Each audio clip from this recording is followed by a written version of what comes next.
ঈসা আলাইহিস সালাম দাজ্জালকে মারার পরে আরেকটা প্রজাতি বের হবে, এর নাম ইয়াজুজ আর মাজুজ। নাম শুনেছেন? এই যে এই সূরার মধ্যেই আছে, এই সূরা কাহাফের কথা বললাম না, সূরা কাহাফের পিছনের দিকে আছে ইন্না ইয়াজুজ ওয়া মাজুজ মুফসিদুনা ফিল আরদ। যুলকারনাইন বাদশার কথা পড়বেন, তিনি এই যে দেয়াল নির্মাণ করে দিয়েছিলেন লোহা এবং তামা দিয়ে, মনে আছে, পড়েছেন? আচ্ছা, এই ইয়াজুজ আর মাজুজ যখন বের হবে পৃথিবীর পানি খেয়ে শেষ করে ফেলে দিবে একেবারে। এর এত বেশি হিংস্র হবে যে এদের সাথে লড়াই করার মতো ক্ষমতা কোনো মানুষেরই থাকবে না। এমনকি ঈসা আলাইহিস সালামেরও নয়।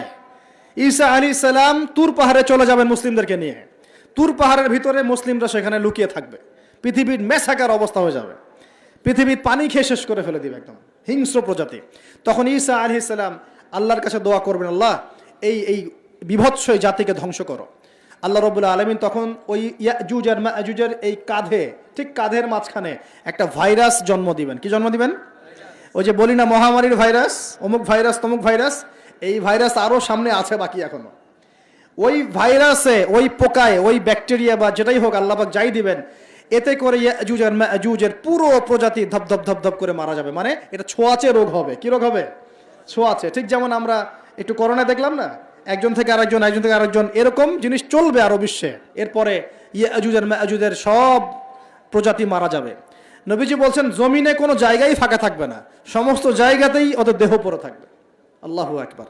এরপর ঈসা আলাইহিস সালাম আল্লাহকে বলবেন, আল্লাহ জমিনটাকে পবিত্র করে দাও। আল্লাহ পাক কি করবেন জানেন? বড় বড় নখরওয়ালা, বড় বড় নখ আছে, নখ দেখেছেন? বড় বড় নখ, বড় বড় নখওয়ালা একটা স্পেশাল প্রজাতির পাখি আল্লাহ পাঠাবেন। কি পাঠাবেন? পাখি। এটা কোন পাখি, কি নাম আমরা জানি না। ঠিক এরকম করে এই এক শ্রেণীর পাখি আল্লাহ পাঠাবেন যাদের নখগুলো খুব বড় বড় হবে, বিশাল বিশাল নখ। এই নখগুলো দিয়ে তারা দেহগুলোকে উঠাবে, উঠিয়ে নিয়ে কোথায় যে ফেলে দেবে আল্লাহ ভালো জানেন। সুবহানাল্লাহ, আল্লাহু আকবার। আল্লাহ পাক বিশ্বে কত কি বাকি রেখেছেন এখনো। এরপরে আল্লাহ পাক কি করবেন জানেন? আল্লাহ পাক বৃষ্টি বর্ষণ করবেন। এত বেশি বৃষ্টি হবে, এত বৃষ্টি হবে, জমিন ধুয়ে পরিষ্কার হয়ে যাবে ইনশাআল্লাহ। হাদিসে আসছে জমিন একদম চকচক করবে, জমিটা পরিষ্কার হয়ে চকচক করতে থাকবে। এরপরে কারণ ওই ভাইরাস তো ধুইতে হবে না, ভাইরাসকে ধুয়ে সাফ করতে হবে। তারপরে ঈসা আলাইহিস সালামের সময়ে বলা হচ্ছে, তার সময়ে একটা ডালিম, ডালিম দেখেছেন কিনা? আনার ডালিম, এই ডালিমের যে খোসা হয় না, এই ডালিমের খোসার নিচে একটা পুরো পরিবার আশ্রয় নিতে পারবে। কি বুঝলেন? এত বড় বড় ফল হবে, এত বরকত হবে জমিনের মধ্যে। কখন বরকত হয়? যখন একটা জনপদের অধিবাসীরা আল্লাহর সামনে আত্মসমর্পণ করে, তখন আল্লাহ বরকত দেন। আমরা কি আত্মসমর্পণ করছি? এই জন্যই তো অর্থনৈতিক মন্দা চলছে। এমনি এমনি নাকি? সুদ খাচ্ছেন, দিব্যি ঘুষ খাচ্ছেন, দুর্নীতি করছেন, জেনা করছেন, মানুষের সম্পদ আত্মসাৎ করছেন, মাপে কম দিচ্ছেন, আবার নামাজও পড়ছেন, মাশাআল্লাহ। তো বরকত কোত্থেকে আসবে? তো বরকত কখন আসে? যখন একটা কওম আল্লাহর সামনে সম্পূর্ণ আত্মসমর্পণ করে। একটা ডালিম হবে, এটা রূপকথা নয়, এগুলা গাল গল্প বলছি না।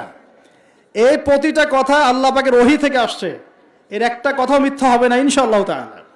বিশ্ববাসীরা দেখবে একটা ডালিমের নিচে একটা পরিবার আশ্রয় নিতে পারবে। এত স্পেসিফিকলি বলা হয়েছে হাদিসগুলোতে।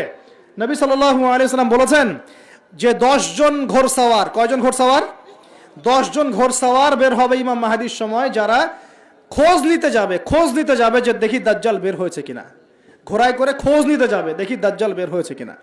ওই 10, নবীজি বলছেন আমি ওই 10 জনের নামও জানি, ওদের বাবার নামও জানি। সুবহানাল্লাহ।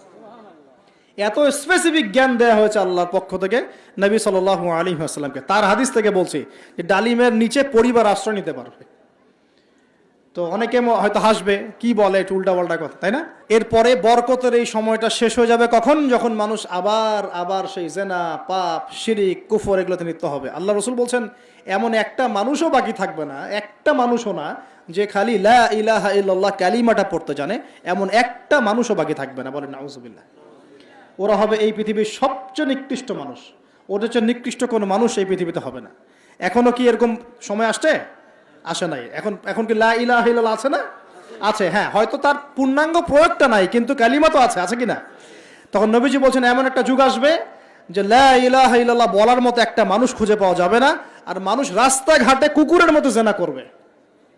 রাস্তাঘাটে কুকুর যেমন সঙ্গম করে না রাস্তাঘাটে, ওই রকম করে মানুষ রাস্তাঘাটে জেনা করবে। ওই সময়ে আল্লাহ রাব্বুল আলামিন পশ্চিম দিক থেকে সূর্য উঠাবেন। কোন দিক থেকে?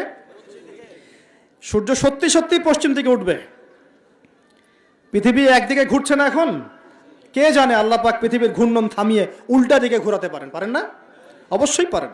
আল্লাহ পাকের জন্য এটা খালি বলা কুন ফায়াকুন, হও হয়ে যাও, ব্যাস ব্যাস। আমি কয়েকদিন আগে রিপোর্ট দেখেছি, পৃথিবীর নিচে কিন্তু আগুনের স্তর আছে, আচ্ছা জানেন তো? পৃথিবীর নিচে আগ্নেয়গিরিগুলো আছে। পৃথিবীর ভিতরেও একটা ঘূর্ণন হয়, সেই ঘূর্ণনের দিক পরিবর্তন হচ্ছে দিন দিন, এমনটা রিপোর্ট এসেছে। দেখেন, আপনি ইন্টারনেট ঘাটাঘাটি করেন, দেখেন। আর অনেকে রিপোর্ট করছে যে পৃথিবী আগে যে গতিতে ঘুরতো, এখন পৃথিবীর ঘূর্ণন গতি একটু বেড়ে গেছে। দেখেন রিপোর্ট দেখেন। ঘূর্ণন গতি বেড়ে যাওয়ার মানে হচ্ছে টাইম দ্রুত পাস করবে। আর শেষ জামানার হাদিস এটাও আছে যে সময় দ্রুত পাস করবে, আছে না? এটা হাদিস আসছে। তো প্রিয় ভাইরা, এই সময়ে মানুষ খারাপ হওয়া শুরু করার পরে এমন খারাপ হবে আল্লাহর নাম নেওয়ার মতো কোনো মানুষ থাকবে না, আল্লাহ আল্লাহ বলার মতো কোনো মানুষ থাকবে না। তখন পশ্চিম দিক থেকে সূর্য উঠবে। কিভাবে কিয়ামত হবে? নবীজি বলছেন, একজন ব্যক্তি পানি খাওয়ার জন্যে পাত্রটাকে মুখের সামনে নিবে, পানি গিলতে পারবে না, কিয়ামত হয়ে যাবে। নাউযুবিল্লাহ।